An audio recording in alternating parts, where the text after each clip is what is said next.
Bonjour monsieur. Bonjour. Pouvez-vous vous présenter aux téléspectateurs de JMTV+.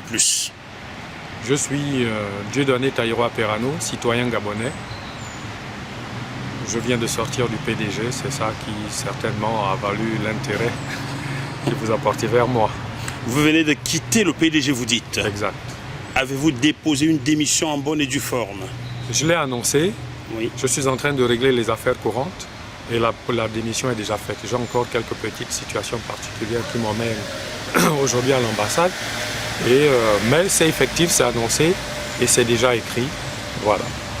Je sais que vous m'avez dit au téléphone que vous comptez déposer un document à l'ambassade ce jour. Nous sommes le lundi 5 septembre 2016.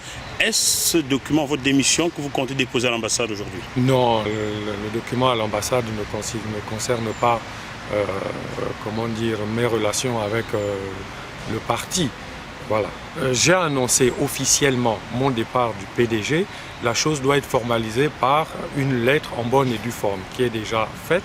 Maintenant, ce sera fait dans la journée. En attendant, j'ai des affaires courantes très importantes qui ont fait que je sois aujourd'hui à l'ambassade et à la sortie de là, je pourrai envoyer mon courrier au moins par Internet, même si c'est coupé. Mais je ne sais pas si c'est ça l'objet de... Même si c'est coupé, on va certainement en reparler. La question qu'on a envie de vous poser, monsieur, je vais descendre ceci un peu. La question que l'on a envie de vous poser, c'est pourquoi démissionnez-vous maintenant, environ 6 jours après la proclamation des résultats des élections présidentielles dans votre pays, qui ont vu Ali Bongo officiellement réélu pour un second mandat. Pourquoi maintenant que votre candidat est élu, vous choisissez de démissionner? Vous savez, comme beaucoup de Gabonais le savent, le processus ou les événements qui ont accompagné la proclamation de cette victoire. Le moins qu'on puisse dire, c'est qu'elle ne souffre pas beaucoup de contestation. Ça, c'est vraiment... Elle est entachée de beaucoup d'erreurs, beaucoup d'éléments qui font que on peut se poser des doutes sur la victoire d'Ali Bongo Ondimba. Ça, c'est la première chose. Deuxièmement, l'annonce de cette victoire a été accompagnée d'émeutes, de mouvements de concitoyens dans plusieurs villes au Gabon. La répression qui a suivi ces mouvements citoyens m'a révolté profondément.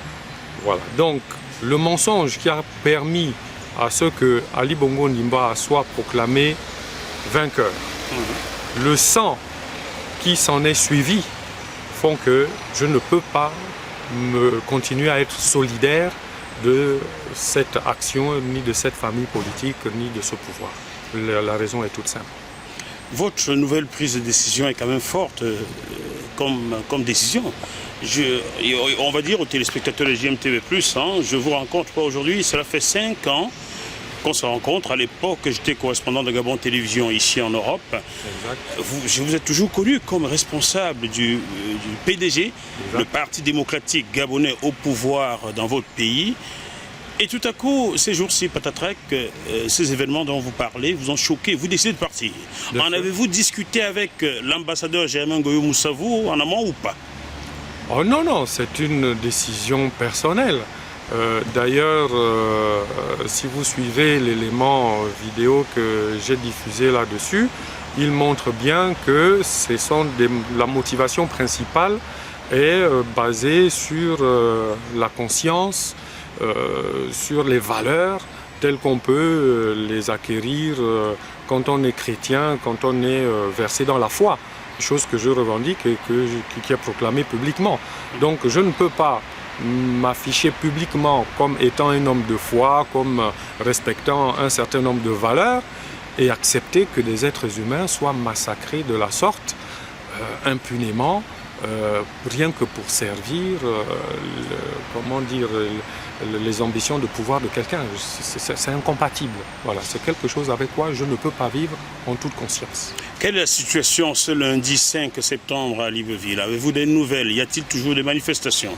Elles ne sont plus que sporadiques pour l'instant, mais c'est une ville pratiquement morte d'après ce qu'on m'a dit, d'après les quelques téléphones et les quelques coups de fil que j'ai pu avoir avec des proches. Néanmoins, Internet demeure toujours coupé. Ce qui veut dire que la répression est programmée et veut continuer, on va dire, à rideau fermé. Parce que s'il n'y a que comme ça qu'il faut interpréter la chose. Internet est l'élément de communication qui permet aux citoyens lambda sur le terrain de faire des photos et de rapporter ce qui se passe réellement dans les rues, dans les bas-fonds. Voilà. Le pouvoir coupe Internet pour que le monde ne voit plus l'horreur qui est en train de se produire. Et on est en droit de se dire que il y a des choses à cacher, que le pouvoir a des choses à cacher. Et ça, c'est encore plus révoltant. Voilà. On ne peut pas supporter de telles choses. Et je profite de votre caméra, cher monsieur, pour faire un appel à tous les hommes de foi qui ont affiché leur foi, tout comme moi. Et ils sont nombreux autour du président de la République. J'en veux pour preuve, j'en prends quelques-uns au hasard, Ali Akbar Unangayoum Bege, qui m'a reçu dans son bureau et chez qui j'ai vu une représentation de la Kaaba, la pierre noire, donc un élément essentiel dans la vie des musulmans. Madame Annie Christelle Limbourg est quelqu'un qui proclame sa foi dans l'islam. Vous prenez des personnalités telles que l'ex-ministre Tapoyo, quelqu'un qui proclame sa foi haut et fort. Nous l'avons reçu ici quand il était ministre des Gabonais de l'extérieur. Moi, j'appelle ces personnes et les autres dans l'administration, dans le PDG, qui proclament leur foi, qui croient en Jésus, qui prient Jésus, qui vont à l'église, qu'ils regardent aux Saintes Écritures et qu'ils comprennent qu'ils ne peuvent pas de la sorte proclamer la foi d'un côté et soutenir la barbarie qui est en train de se produire. La Bible leur commande de se désolidariser parce que le sang qui est versé, les vies qui sont enlevées leur seront réclamées en tant que complices. Voilà. Moi, personnellement, j'ai décidé que c'est quelque chose, c'est une abomination à laquelle je ne pouvais pas participer. C'est une malédiction que je ne pouvais pas léguer à mes enfants de génération en génération. Et j'appelle ici toutes ces personnes qui sont autour du président et qui soutiennent et qui cautionnent et qui se rendent complices en ne disant rien, en attendant tranquillement que les choses se passent, que la situation revienne au calme et qu'ils continuent à jouir de leurs privilèges et des avantages que va leur donner le président de cette manière. Bon, ce sont des cadeaux empoisonnés. C'est de la malédiction. Il faut qu'ils se désolidarisent dès maintenant. S'ils veulent vraiment rester, qu'on continue à les croire sincères quand ils s'affichent ainsi dans la foi. Voilà. Dieudonné Perano, vous continuez néanmoins, bien qu'ayant démissionné, bien que contestant le résultat des urnes au Gabon, comme l'opposant principal Jean Ping, vous continuez quand même à appeler Ali Bongo le président de la République. Pour vous, est-il ou non président de la République? Mais il est président jusqu'au moment de la passation de pouvoir. Voilà, pour l'instant, allez, nous sommes dans une situation ambiguë. Pour l'instant, les élections ont eu lieu. Le peuple, à mon sens, et d'après les résultats que nous avons vus, le peuple a désigné Jean Ping président élu. Le pouvoir en place, Ali Bongo et les éléments qui l'entourent ont façonné des résultats sortis des urnes au Haut-Ogoué qui donnent la victoire à Ali Bongo. Ce qui fait que, théoriquement, il est encore président élu. Bon, c'est la situation que nous contestons, que je conteste, moi en tout cas. Mais Jean Ping est le président élu en attendant d'être proclamé par la Cour constitutionnelle et donc, avec une cérémonie de transition, enfin de remise du pouvoir. Y croyez-vous? Croyez-vous que Jean Ping présidera le Gabon à partir de 2016, vraiment? C'est le vœu du peuple gabonais. C'est la raison pour laquelle le peuple s'est mis debout. C'est la raison aussi pour laquelle ils ont été réprimés et qu'il y a des centaines de morts. C'est le combat qui a cours actuellement. Je ne doute pas que le peuple gagnera, vaincra. Et avec l'aide de Dieu, je pense que le peuple sera entendu. En lisant ce que vous avez posté sur WhatsApp hier soir, il y a quand même une ambiguïté. Il y a de l'argent qui vous aurait été envoyé pour la campagne électorale, mais qui n'est jamais arrivé dans vos poches. Vous, le responsable du Parti démocratique gabonais représentant à Paris, cet argent aurait pris des routes que vous semblez désigner dans le Nord. C'est une nièce de M. Ngoyo Moussavou, ambassadeur du Gabon à Paris, qui aurait reçu cet argent-là en lieu et place de celui qui aurait dû. Est-ce vrai? Pouvez-vous nous en parler plus? Ce que j'ai écrit est vrai. Je ne peux pas m'afficher homme de foi. Dites-le pour que les téléspectateurs JMTV+ comprennent bien ce qui s'est passé. Écoutez, pour être clair, je dis dans ce message que le parti m'a appelé pour m'envoyer, en me disant que je dois recevoir de l'argent pour la campagne. Bon. On me demandait un certain nombre de personnes qui devaient réceptionner un certain nombre de mandats, MoneyGram exactement. La liste des personnes que j'avais choisies pour réceptionner a été envoyée et j'étais en attente des récépissés de dépôt.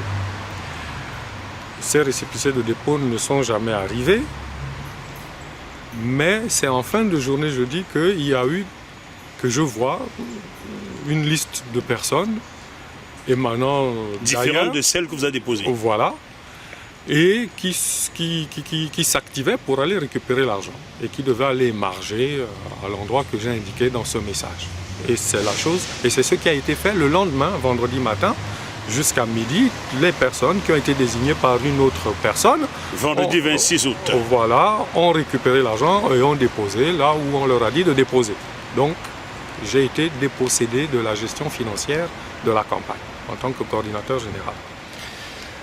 Ensuite, j'ai quand même participé à des réunions pour affecter des sommes ici et là.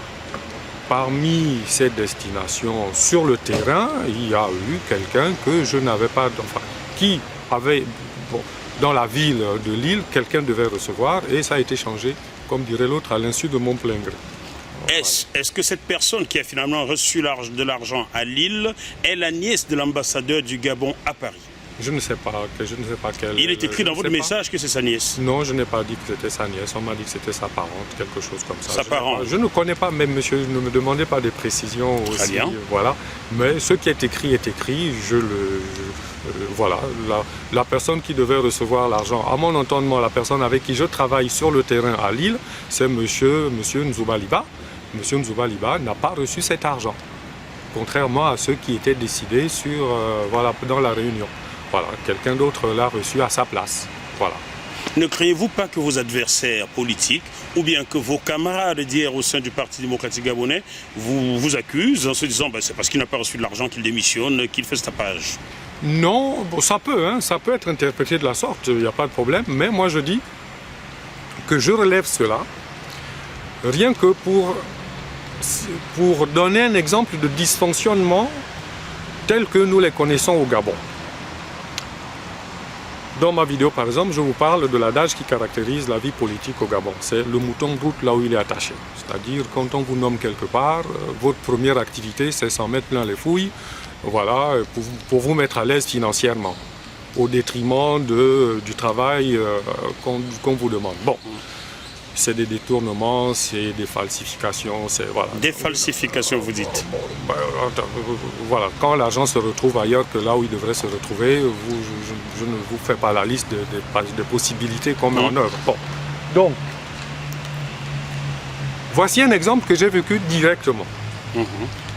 Je le reporte et je dis que si nous voulons le changement, tel que le président Ali Bongo Ondimba nous l'a proposé dans son slogan « Changeons ensemble ». Le premier changement, c'est cet état d'esprit qui veut que le premier réflexe des dirigeants gabonais, des responsables gabonais, c'est de détourner l'argent de la destination qu'il devrait. Maintenant que le président se livre à ce mensonge grotesque que nous avons connu dans le résultat des urnes et qu'il compte se faire élire sur la base de ce mensonge, quelle est sa crédibilité pour pointer du doigt de tels dysfonctionnements? Il n'est plus crédible. Il ne peut plus porter le changement. Est-ce que vous voyez? C'est pour ça que je dénonce la chose. Voilà. Je le vois si bien, Dieudonné Perano. On va parler, je vais me permettre pour la toute première fois dans une interview de parler de mon cas Les gens ne me voient pas, je suis caché derrière la caméra, mais vous, on vous voit. Oui. Un jour, je vous ai interpellé car je souhaitais couvrir un événement gabonais à Paris. Vous m'avez dit qu'à l'ambassade, on vous a dit que j'étais personne en Angleterre désormais. Quelque chose dans le genre.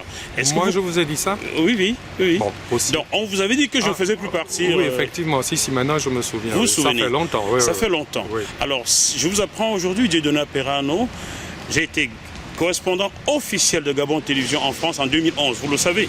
Radio-télévision, oui. Nous avons travaillé ensemble sur un sujet, Ntchoréré. Pour le compte de la RTG. Tout à fait. Et le cadre dans lequel on m'avait dit que vous étiez personne en non grata, c'est que votre séparation, votre fin de contrat avec la RTG ne s'est pas passée dans les meilleures conditions. Savez-vous que je réclame encore 32 250 € à Gabon Télévision. Eh ben voilà. Donc, bon. S'il vous plaît, pour vous, vous êtes intellectuel.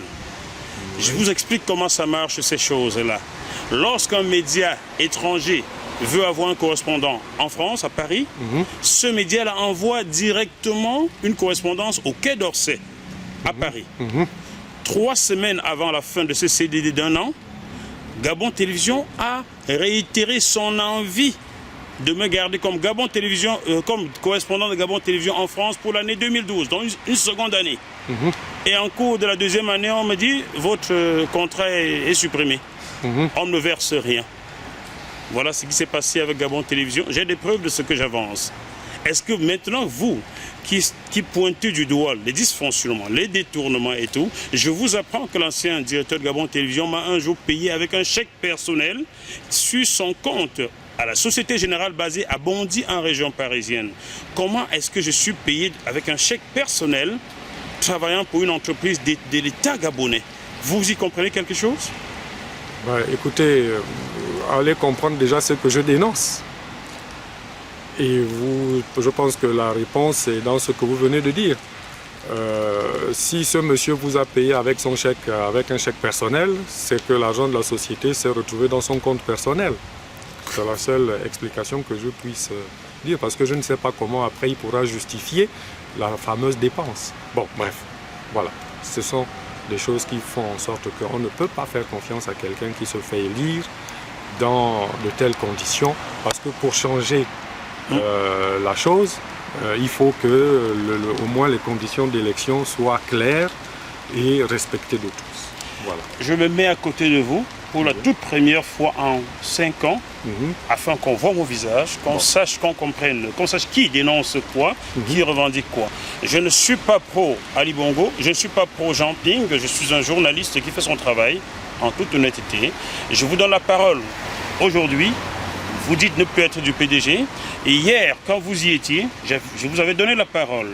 Alors, ceux qui veulent s'exprimer sur la place parisienne ou ailleurs concernant le Gabon, je me déplacerai juste pour faire mon travail. Je suis pro personne. Je dis ceci car des gens PDG m'ont appelé ces jours-ci. J'ai reçu quelques menaces. Je ne suis pour personne. Je ne fais que mon travail de journaliste, comme hier je le faisais pour Gabon Télévision. Aujourd'hui je le fais pour JMTV+, qui est mon média, et pour Camer.be qui diffuse sur Internet. Là je fais le point et j'espère que tout est désormais clair. Dieudonné Perano, y a-t-il une question que vous aurez aimé que je vous pose et que j'ai oubliée? Non, je pense que vous avez été clair. Voilà, j'ai répondu J'ai exprimé tout ce que je voulais exprimer. Merci beaucoup de m'en avoir donné l'occasion. C'est moi qui vous remercie. À bientôt. À bientôt.